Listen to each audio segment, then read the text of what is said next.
Learn how to make this super cute mini apron with cardboard and tissue paper in just 2 minutes. Cut out the shape of an apron from the cardboard. Apply double-sided tape to the back of the apron. Cut tissue paper into small strips. Fold in a Z shape, and stick them to the edge of the cardboard to create the lace. Cut out a small pocket and strings from cardboard, and glue them on.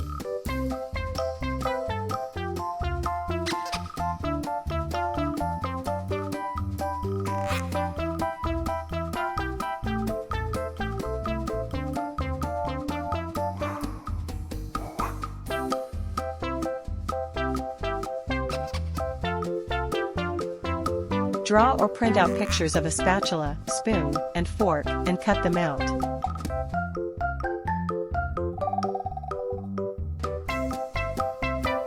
Insert the small tools into the pocket, and you're done.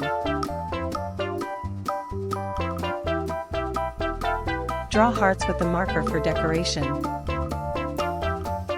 Thanks for watching. Don't forget to like, subscribe and share. See you next time.